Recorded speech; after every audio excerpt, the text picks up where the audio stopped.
자, 교재 한번 보시죠. 제도적인 취지에서 밑에 박스에 에스크로 있죠. 에스크로 175페이지 한번 읽어보시고 이행 대응업자라고 알고 보시면 돼요.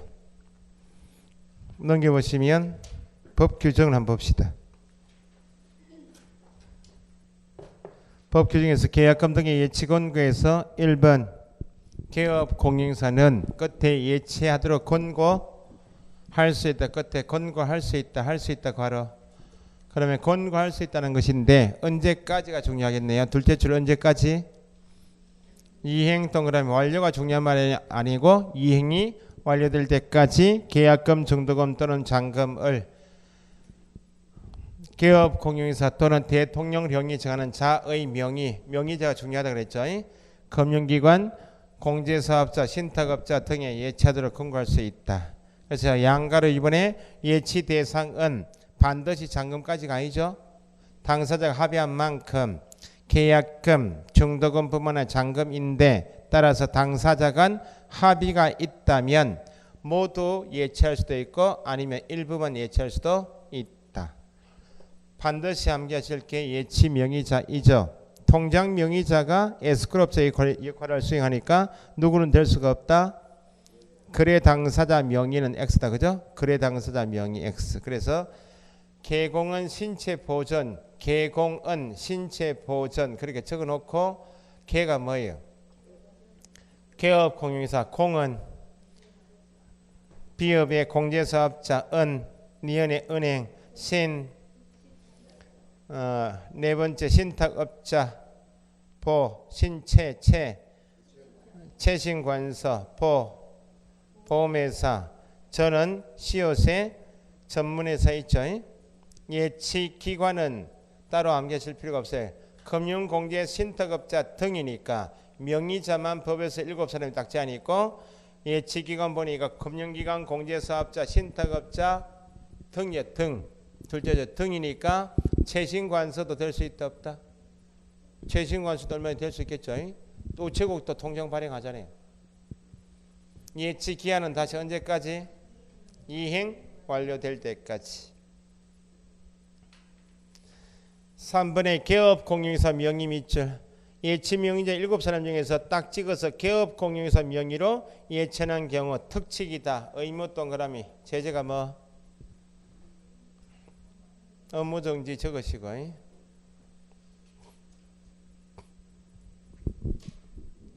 1번에 거래 안전 보장을 위한 약정 뒤에 의무 적으시고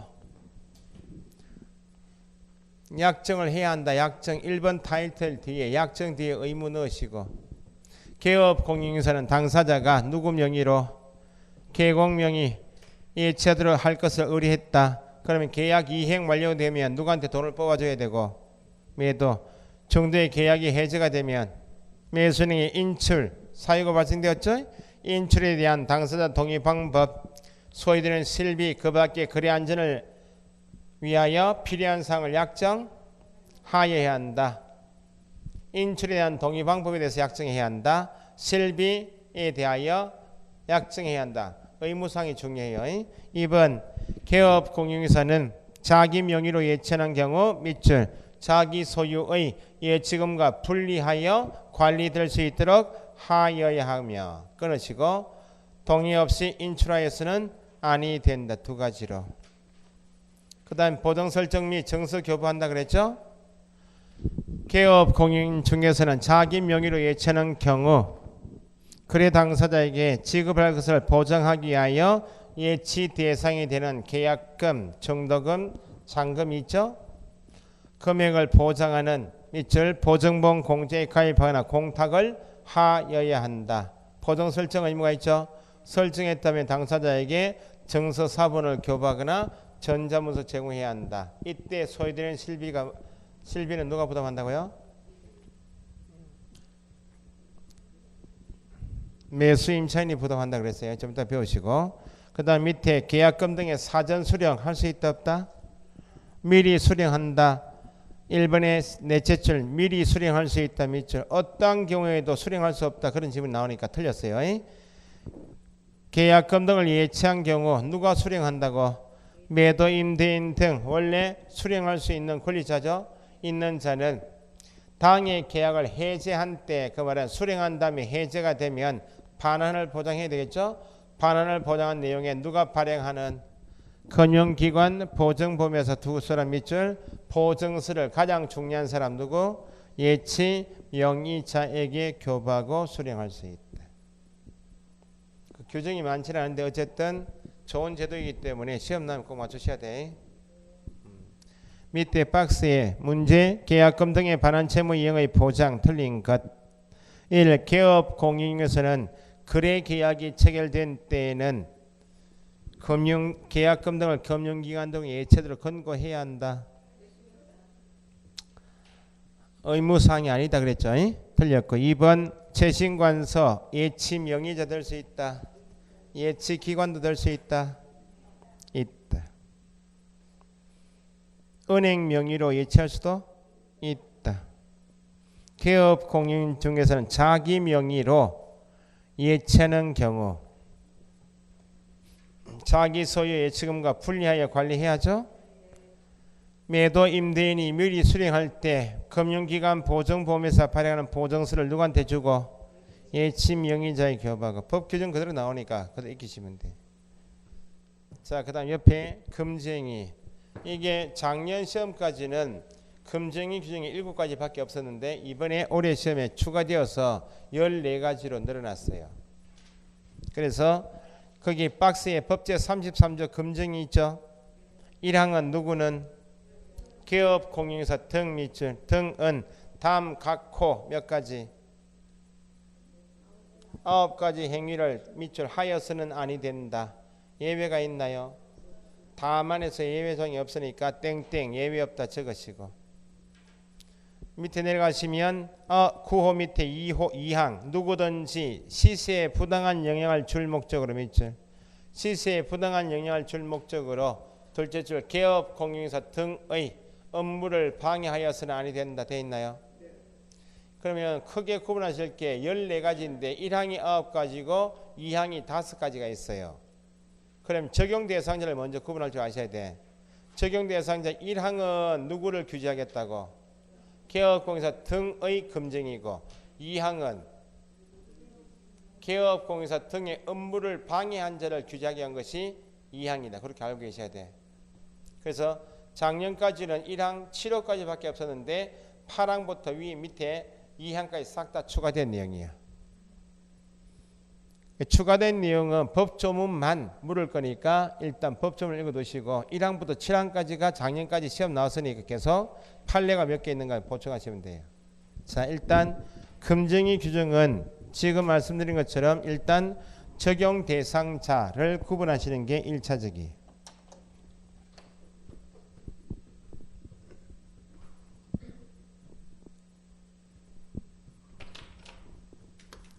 (33조에) 정하고 있는 금쟁이 규정은 14가지입니다. 14가지인데 나눠서 보실 게 1항에서 누구는 개업공인사 등은 다음 각호 몇 가지? 9가지 행위를 하여서는 아니 된다. 예외가 있다. 예외가 없어요. 그래서 1항 9가지는 부동산에서 일하고 있는 개업공인사 등을 규제하기 위한 조항이 9가지. 2항은 개업공인사 등을 규제하기 위한 것이 아니고 개업공인사 등의 업무를 방해한 자. 업무를 방해한 자. 분여회나 상인회 있죠. 분여회, 상인회, 개업공인사 정당한 업무를 방해한 자. 5가지 있죠. 이렇게 나눠서 정리하실 줄 아셔야 돼요. 그러면 이번에 추가된 것이 전체가 7가지인데 전부 다 14가지 전부 다 징역형 벌금형 대상인데 거기 박스에다가 1항 1호부터 4호 있나요? 까지만 1-1이요. 1년 이하 징역형 1천만 원 이하 벌금형이고 5호부터 2항 5가지 나머지 10개는 다 3-3이야. 1항 1호부터 4호까지면 1-1 적으시고 나머지는 싹 다 3-3이니까 뭐 굳이 그렇게 크게 가로를 해가지고 3-0까지 적을 필요가 있겠나 싶네요. 자, 그래서 공부를 이제 앞으로 뭐 요약 정리도 하고 할 건데 지금 박스 내용이 양이 많잖아요. 한 문제인데 이게 어디하고 같이 연관돼서 나오는가? 앞에 고용인의 업무상 행위는 그를 고용한 개업공인사 행위로 본다 했죠. 9가지 1항의 9가지를 사례형으로 만들 때 이게 또 나와. 그 연관되어 있는 것은 금정이 인지 아닌지 자체한 문제이고 형벌 연결할 때 걸리고 고용인의 업무상이 걸리고 있으니까 이게 앞뒤 연결해서 2개, 3개 걸려 있으니까 일단 1항 9가지는 보실 때 개업공인사 등을 처벌하게 한 정의다 알고 보셔야 돼. 그럼 보세요. 공법에서 규제법을 배우신다. 공법은 규제법이다. 규제하기 위한 법은 확대 해석하면 절대 안 돼요. 법 조문 글자만큼만 규제하겠다는 최소 규제 원칙이야. 그러니까 이것도 하여서는 아니 된다 규제하겠다 그 말 아니야? 공법에서 용도 지역별 행위제한이 같아야 달라요. 다른 이유가 최소 그 땅마다 정해져 있는 행위제한 그만큼 법에 있는 글자 그만큼만 최소 규제 원칙이야. 그럼 여기도 규제 조항이 하지 마라 돼 있으니까 법 조문 그대로 익히시는 게 1차적이에요. 어떤 행위가 금정인가 이렇게 보셔야 돼. 그러면 이걸 확대 해석하면 된다고요? 확대는 안 되는 거예요. 그래서 가볍게 연습해 볼 수 있는 게 넘겨보세요. 이제 거기 180페이지 하단에 02번이 있죠. 일단 9가지는 누구의 금정이라고? 개업공인중개사 등까지 체크하시고 그 작년에 시험에 법인의 사원은 법인의 임원은 중개보조원은 이렇게 나왔다고. 사원, 임원, 보조원 소속도 다 금정이 적용 대상 이 아니요? 이다. 그걸 머리 담고 보시라고. 그러면 박스에 저 밑에 중개 대상물 매매를 업으로 하는 행위 나왔죠? 박스에 개업공인사 등은 그 다음 괄호 중개 대상물 괄호에 대한 매매를 업 괄호 하는 행위는 하여서는 아니 된다. 그죠? 그러면 규제법을 확대 해석이 안 된다. 그러면 1호는 중개 대상물에 대하여 뭘 금지하겠다고? 매매를 업으로 하는 행위를 금지하겠다. 그 말 아니야? 중개 대상물 5가지에 대한 매매업 행위를 금지한다면 개업공인사 등은 중개 대상물의 임대업을 하여서는 아니 된다. 매매업을 금지하는 것이 금정의 기준인데 임대업을 금지한다 이렇게 하면 돼야 안 돼요? 확대하면 안 된다는 겁니다. 법 조문 그대로 중개 대상물에 대한 매매업 행위를 금지한다. 개업공인중개사 등의 토지 건물인 중개 대상물 매매를 업으로 하게 되면 본업이 네가 등록하고 가게에 종사하는 본업은 중개업인데 당사자 간의 3자 지위에서 공정하게 중개하는 것이 본업인데 네가 가진 물건을 매매업을 이익을 위해서 영리 목적으로 계속 반복적으로 하게 되면 중개업의 본질에 반할 뿐만 아니고 일반인들에게 피해 주니까 하지 마라 그 말입니다. 전문가인 네가 네 이익을 위해서 사고 팔고 업을 하면 안 된다는 겁니다. 그러면 요건 판례 같은 거 없이 업 개념은 배우셨죠? 업은 영리 목적이다. 영리 목적으로 계속 반복적으로 하는 것이 업이죠. 그 네 이익을 위해서 중개 대상물 매매를 업을 하면 예외 없이 금지하겠다는 겁니다. 그럼 이걸 풀어서 나오는 것이 개업공인중개사 등은 토지에 대한 매매업 행위는 금지한다. 토지 매매업 행위는 금정이다. 건축물 매매업 행위는 금정이다. 인목매매업, 공장재단, 광업재단처럼 5가지를 풀어서 해도 똑같단 말인 거 이해하시면 돼. 형벌 얼마라고요? 1-1. 요건 요 자체만 시험 나와. 밑에 옆에 매매업 행위에서 쭉 나와 있죠? 필요 없어요. 필요 없고 1번은 앞에서 업 개념을 배우셨기 때문에 옆에 이번에 매매업 행위에서 기억의 둘째 줄 뒤에 따라서 있죠. 181페이지 위에 기억의 둘째 줄 따라서 매매를 업으로 업 동그라미 업으로 한다는 것은 매매 행위가 태양, 모습, 외형적인 모습, 규모, 횟수, 보유기간 등에 비추어 사회 통념상 영업 활동으로 볼 수 있을 정도의 뭐가 있어야 한다? 계속성, 반복성 있는 것이 업이다. 그죠? 그 정도 체크하시고 이 밑에 양가로 2번도 무등록 중개업자와의 거래행위 있죠.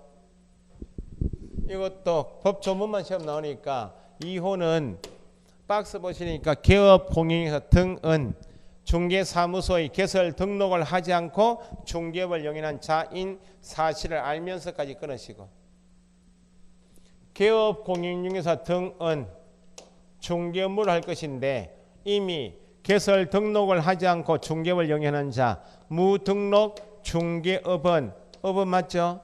무등록 중개업은 단속에 걸린다. 예외 없이 처벌하죠. 강행 중 위반한 사람이고 형벌이 얼마? 3-3인 처벌 대상이면 양하고 협력하면 돼야 안 돼요? 그래서 무등록 중개업자인 사실을 알면서 개업공인서 등이 협력행위하는 것을 규제하겠다. 것이 2호야. 그 협력행위는 두 가지야. 알면서 뒤에 따로 끊어서 읽으셔야 돼. 그를 통하여 중개 의뢰 받거나 끊으시고, 그에게 자기 명의를 이용하게 하는 행위. 그렇게 개업공인서 등이 무등록 중개업자임을 알면서 그를 통하여 중개 의뢰를 받는 행위는 무등록 중개업자와 협력행위하는 거니까 하지 마라 그 말이고, 무등록 중개업자에게 개업공인서 자기 명의를 이용하게 하는 행위도 금쟁이이다. 이렇게 끊어서 읽을 줄 아시면 돼. 금쟁이인가 아닌가 할 때 요 자체 법조문 자체만 나와요. 형벌이 얼마요? 개업공인 무등록 중개업자 자체는 3-3이지만 의뢰받는 개업공인사 등이나 자기 명의를 이용케 한 개업공인사 등은 금쟁이 위반이니까 1-1. 조금 설명이 필요한 게 넘기시면 3호입니다. 3호. 중개보수 실비를 초과하여 금품을 받는 행위. 타이틀에 초과하여 금품을 받는 행위 밑줄. 예외가 있다 없다? 없다. 박스에 개업공인중개사 등은 사례 정야 그 밖에 어떠한 명목으로도 밑줄 중개보수 실비를 초과하여 금품을 받는 행위를 하여서는 아니 된다. 3호는 초과하여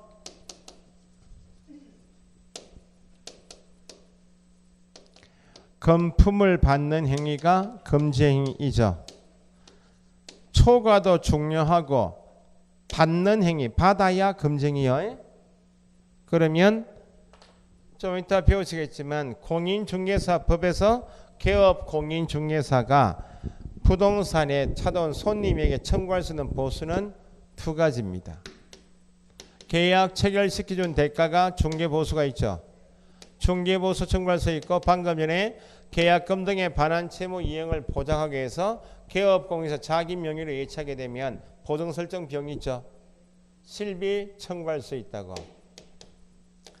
법에서 중개보수도 받고 실비 받을 수 있도록 되어 있으니까 초과하여 금품을 받는 행위에 중개보수 받고 실비를 각각 받는 것이 금지요.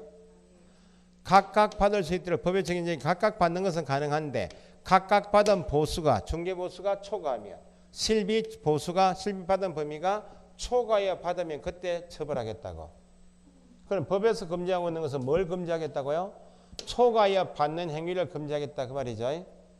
자 보세요.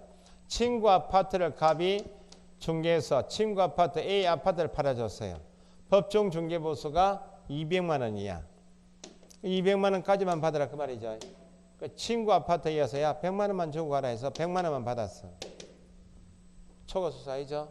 친구가 양심이 있어가지고 야 부동산 경기도 안 좋은데 수고했다 야 고맙다 사례금으로 수급이 명목으로 100만 원 더 줬어요. 초과수사인가요? 그러니까 초과에 받는 행위를 금지한다 할 때 중개보수만 받아야 되고, 사례나 수급이 정연 명목으로 받으면 다 금지가 아니고 받은 전체 금액만 보겠다는 거예요. 사례금이나 수급이 어떤 명목 다 하고 받은 중개보수 합쳐가지고 받은 금액이 초과이면 그때 처벌하겠다는 거예요. 그래서 이전에 시험에 나왔던 것이 사례 정여 수급이 정여 명목으로 받은 경우에도 그 받은 금액이 초과하지 않으면 금증이다? 아니다 그 말이에요. 그러면 명목 불문하고 초과하지 않으면 금쟁이가 아니고 200만 원 받고 더 받으면 그때 금지하겠다 그 말이죠. 그러면 초과하여 금품을 받는 행위를 했다면 더 이상 예외가 있다 없다? 초과하여 금품을 받는 행위는 금쟁이죠. 그 다음에 예외가 없으니까 200만 원짜리인데 300만 원 받았으면 초과 수수했죠. 더 이상 예외가 없다. 초과에 받은 금액을 다 그대로 반환한 경우, 초과하여 받았으나 그대로 반환한 경우, 초과하여 받은 수표가 부도 처리된 경우, 초과액만큼 100만 원 더 받았죠? 초과하여 지급한 거래 당사자 의뢰인에게 재산상 손해가 발생되지 않았다. 금정 위반이 아니야. 그러니까 이런 사정은 관계없이 이미 앞의 행위가 초과하여 금품을 받는 행위 자체가 처벌이지, 돌려줘도 처벌, 부도 처리돼도 받은 다음이니까 처벌, 초과액만큼 재산상 손해가 없어도 처벌됩니다. 조심하셔야 돼. 실무 가시면 처음에 걸리는 게 이거야. 초과수수야. 기존의 업자들은 300만 원 받아도 끄떡없이 걸리지 않고 그냥 정교하고 있고, 우리는 뭣도 모르고 나쁜 거는 빨리 배우잖아요. 300만 원 받아도 되네. 우리 동네는 관행이 그런 모양이다 해가지고 300만 원 받죠? 예, 300만 원 통장으로 넣어주시면 됩니다. 하죠? 통장 받은 다음에 다음날 바로 전화 오잖아요. 초과수수 하셨죠, 이렇게. 증거가 있어 없어요? 있죠. 손님이 뭐라고 해요?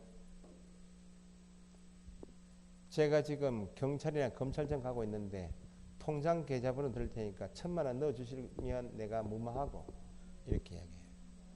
나쁘기는 무마돼. 받은 사람이 잘못했지 무슨 뭐 나쁘기는 나빠요.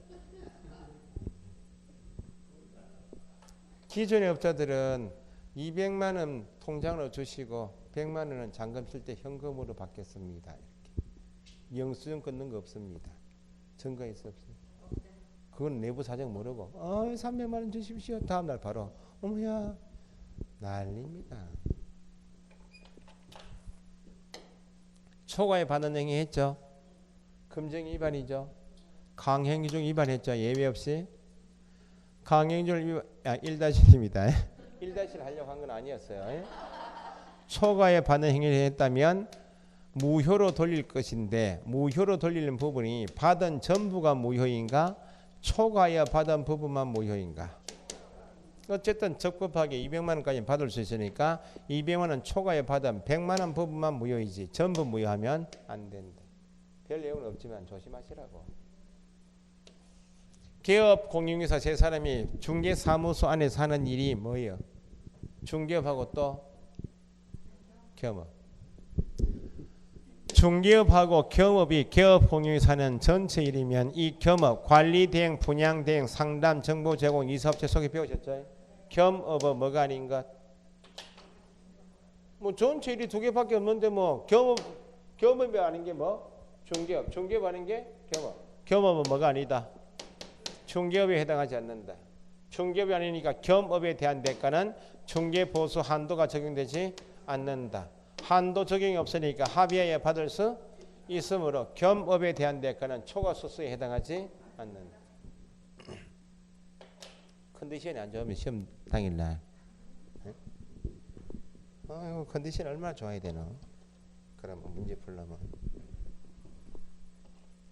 시험에 2번 나왔어. 이렇게 컨디션이 안 좋아 지금. 괜찮아요 오늘? 제가요? 아니 이거 예약집도 만들면 하여튼 신경이 그래. 제가 굉장히 예민해가 신경을 좀 쓰면 머리가 그래 아파요.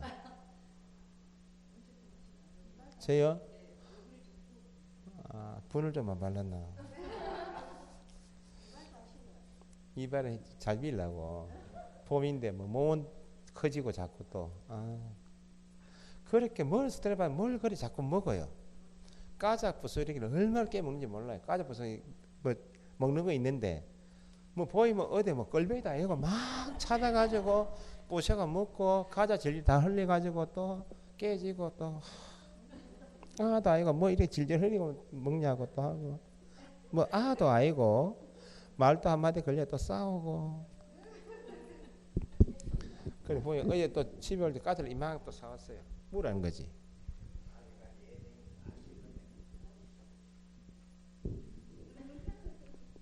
40대 때는 애정이 좀 식었으면 싶었거든요.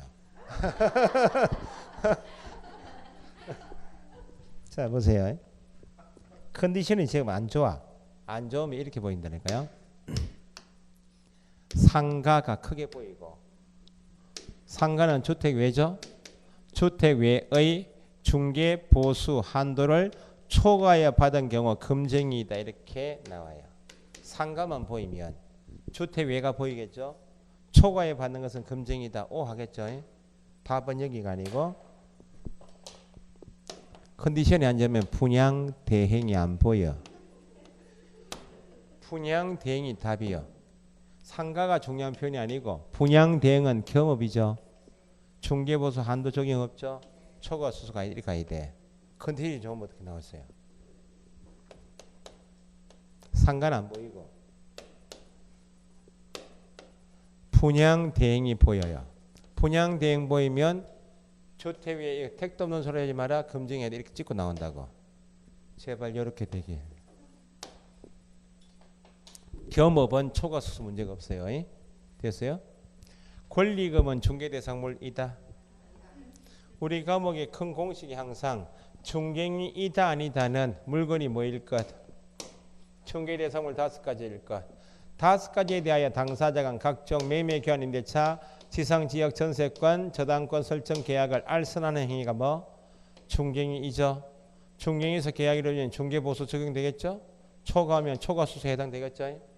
중개대상물이 아니면 아무리 알선해도 중개이가 아니면 중개보수 적용이 없으니까 초과수수 문제가 없다. 대토권 매매 알선 행위는 중개이가 아니므로 중개보수 한도 적용 없다. 권리금은 중개대상물이다. 영업용 건물의 영업시설 비품인 유형물이나 거래처 신용이 무형의 재산적 가치인 권리금은 중개대상물이 아니므로 알선해도 중개이가 아니고 중개보수 적용이 없으니까 초과수수에 해당하지 않는다. 3번 봅시다. 1번에 초과수수가 금지되는 금품의 범위 있죠. 금품 동그라미 보세요. 금품. 초과하여 금품을 받지 마라. 그러면은 금전, 현금만 말하는 거 아니에요. 200만 원 받고 골동품 받아왔다. 200만 원 받고 금 한 장 받아왔다. 200만 원 받고 토지 지분 받아왔다 해도 금전적 가치가 있는 물건 받아와도 걸린다 그 말입니다. 그게 금품의 범위예요. 뒤에 미술품하고 나오죠. 5번째 줄. 보석. 보석은 괜찮은데 좀 보석도 뭐 모조 보석은 필요가 없잖아요. 미술품 또 뭐 한 10억 정도 나가면 예? 받아가지고 걸리면 뭐 초범이니까 집행유예 밖에 나오고 일 좀 못하고 뭐 쉬면 되지 뭐. 받으면 안 된다는 건 지금 종류 불문하고 자동차도 괜찮은데 옛날에 금 한 장 받아왔네 토지 지분 받아왔네 이렇게 해서 금증이요 법정 한도 받고 사례 표시로 받고 수고비명을 받으면 안 된다는 겁니다. 분양대행 나왔네 금증이 이다 줄이면 겸업은 금증이가 아니다 이렇게 하시면 돼. 초과수수인지 아닌지는 3번 의뢰인에게 손해가 발생되어야 초과수수입니까? 그래서 첫째 줄 중개보수 초과수수 금쟁이의 본질은 초과수수 행위의 본질은 말 그대로 초과해 받는 자체가 금지이지 그 말이죠. 둘째 줄 법정 한도를 초과하는 금품을 취득 받는 것이지 초과액 상당의 재산상 손해가 발생함을 요건을 하는 것은 아니다. 무료 할인은 시험 나옵니까? 초과수수 아닌데 그냥 가라 공짜 50원 하면 주고 가라 초과수수 아니죠? 읽어볼 필요도 없고 그 다음에 5번에 초과수수 약정의 효력에서 기억에 중개보수 초과수수 금지 규정은 중개보수 약정 중 소정의 한도를 초과하는 부분의 사법상 개인 간의 효력을 제한하는 이른바 강행 규정이고 따라서 한도 초과하는 범위 내에서만 무효이다. 됐어요? 그 정도 하시면 되고 순가 중개 계약은 나중에 해요. 그것까지 하지 마시고. 그래서 옆에 페이지 박스 있나요? 1번에 다시 분양대행은 금증이 아닙니다. 2번 나왔네. 권리금 밑줄. 권리금은 중개대상물이다. 아니니까 초과수수 해당한다. 권리금은 문제가 박스 안에 문제 지문이 3개요. 권리금은 중개대상물이다. 아니다. 두 번째 첫째 줄에 권리금 등을 수수 받도록 중개한 것은 뭐가 아니다. 중개행위가 아니니까 따라서 공인중개사법이 정한 중개보수 한도액 역시 적용된다 안 된다? 적용되지 않는단 말은 초과수수에 해당하지 않는다. 금정위가 아니다. 겸업은 금정위가 아니다. 권리금은 금정위가 아니다. 3번은 7월달에 하시고 4번 부도 처리된 당좌 수표 받을 땐 좋았겠죠. 그러잖아요. 밑에 내려가시면 넷째 줄 뒤에 개업 공인인사 등이 중개 의뢰인으로부터 중개 보수 등의 명목으로 그다음 밑줄 한도 초과하는 액면 금액의 당좌 수표를 교부받은 경우 잘했죠. 뒤에 당좌 수표 그 자체가 무효로 하는 사유 기재가 있는 등 특별한 사정이 없는 한 당좌 수표를 교부받은 단계에서 이미 위반했다 안 했다.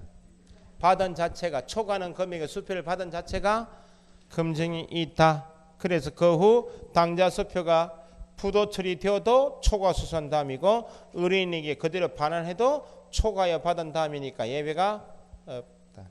조심하셔야 돼요. 4번 거짓된 은행 등으로 판단 그르치게 하는 행위에서 박스에 개업 공인인사 등은 당해 중개 대상물의 그다음 밑줄 거래상 중요사항 거래상 중요 매매 교환 내차 계약할 때 중요사항이면 배우셨듯이 성실 정확하게 설명해야지. 거래상 중요사항에 대하여 뒤에 밑줄 거짓된 은행으로 중개 의뢰인의 판단을 그르치게 하는 행위는 예외가 있다? 없다. 그죠? 밑에 1, 2, 3번 설명이 중요한 게 아니고 옆에 페이지 밑에 하단에 박스에 판례가 새겨 있죠. 그것만 체크하시면 돼. 먼저 보실 게 옆에 페이지 3번 판례부터.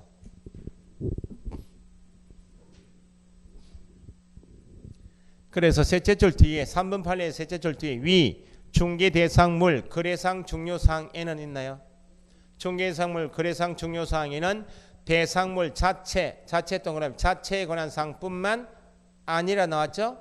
중개 대상물의 가격 동그라미 가격 등에 관한 사항들도 그것이 중요사항으로 볼 수 있는 사항 포함된다. 그거부터 이해하셔야 돼.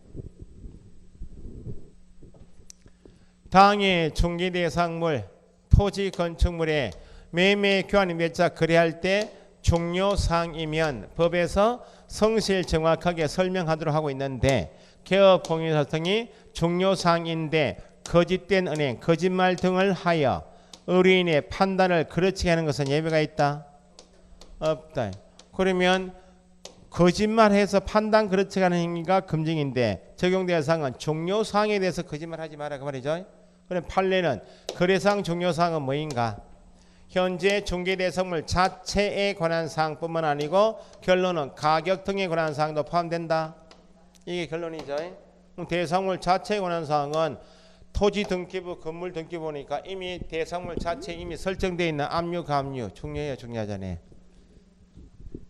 건주당권 자체에 이미 설정되어 있는 자체에 관한 사항은 세세하게 설명하면 확인 설명사항인데 권리관계 중요합니까? 중요하잖아요. 토지 자체 현재 지정되어 있는 용도지역 중요합니까? 중요하잖아요. 용도지역처럼 공법상 제한사항 등이 현재 대상물 자체에 설정되어 있는 대상물 자체에 지정되어 있는 권리관계나 공법상 제한사항이 당연히 중요한데 판례는 가격도 당사자는 중요한 사항에 포함이 된다는 거예요. 그리고 요거 먼저 3번부터 중요사항에는 대상물 자체에 표시사항도 중요합니까? 중요하지 않아요. 어디 지역에는 소재 지법, 면적, 지목 같은 거 중요하죠. 대충은 확인 설명사항하고 일치한다 그 말입니다. 가격도 설명해야 하네요. 예전 가격도 설명사항에 포함되죠. 판례가 일단 중요사항에는 자체에 관한 사항뿐만 아니고 가격도 포함된다 그 얘기고 거기에 관한 판례가 앞에 이제 1번 보세요. 이제 184페이지 1번 판례. 서로 짜고 매도 의뢰 가액 동그라미 가액보다 높게 매도한 개업 공인인사 행위. 가격 매도인이 부동산 와서 내놓은 가격은 누구한테 중요해요? 매도인이 부동산에 와서 4억 원에 팔아달라고 내놨습니다. 매도의 가격은 개업공유에서는 4억 원에 의뢰받으면 매수인에게 설명할 때 매도인이 내놓은 가격이 4억 원입니다 라고 합의를 시키죠.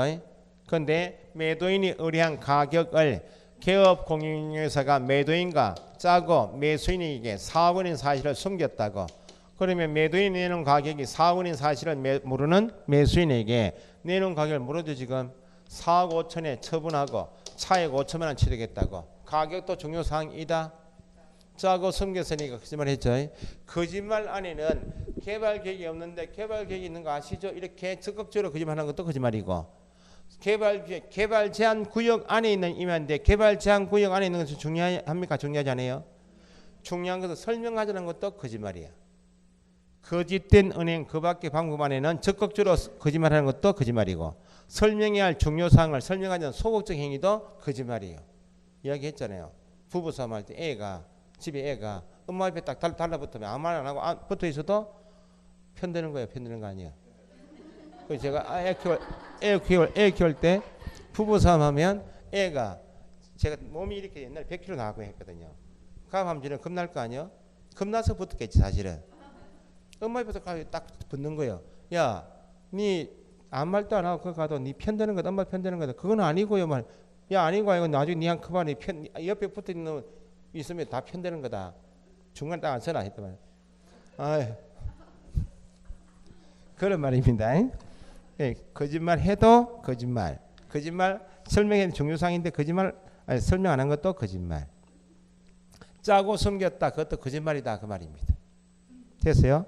그래서 내용을 보시니까 넷째 줄 뒤에 중개인 등이 서로 짜고 그런 말 있나요?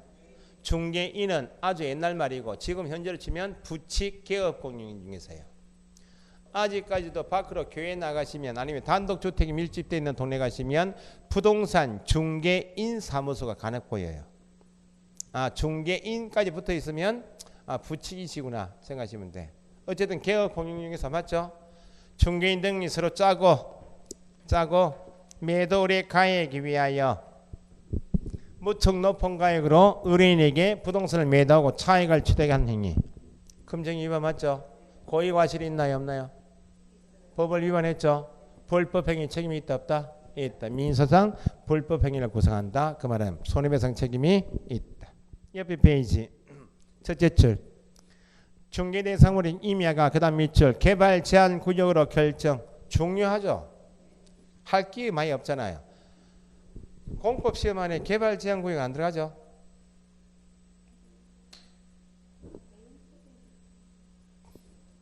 옛날에요. 개발 제한 구역 지정 및 관리에 관한 법이 시험 범위에 들어갔거든. 개발 제한 구역은 중개 대상물 많이 안 나와. 다행히 빠졌어. 지금은 산지법, 산지관리법 안 들어가죠? 옛날에 법이 9개였다고. 공법 법 안에 미치는 거 아닙니까? 자, 개발 제한 구역 결정되었다. 가격은 떨어진다. 조건 돼 있잖아. 가격이 떨어지고 매수하는 사람도 없다. 안 팔리죠? 상당한 가격으로 현금하기 어렵다. 안 팔린다. 그런 임야인데 그러한 사정을 모르는 누구에게? 매수인에게 네가 이 임야를 매입해주면 내가 비싼 값에 팔아줄게. 전매할 수 있다고 기망. 개발 제한 구역 결정 기망. 개발 계획이 있는 거 아시죠? 가격이 오르고 있으니까 빨리 잡으십시오. 유포 조작, 기망, 짜고 숨겼네. 이게 다 거짓말이에요. 기획부동산에 사는 일이 그거 아니에요?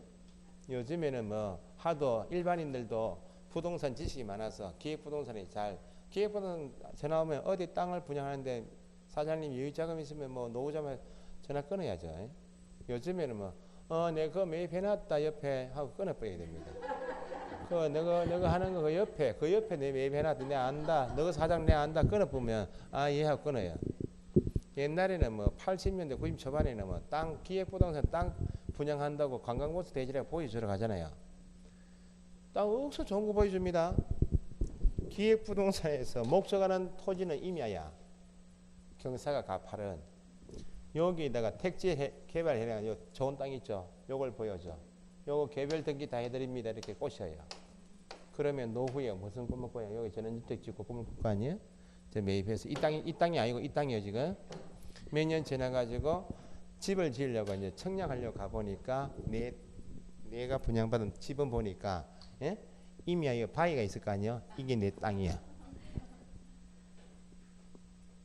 코미디언 녹음 이용식입니까? TV 나가지고 기획부동산 땅을 샀는데 땅 구경한다고 막 데리고 왔을 거 아니에요?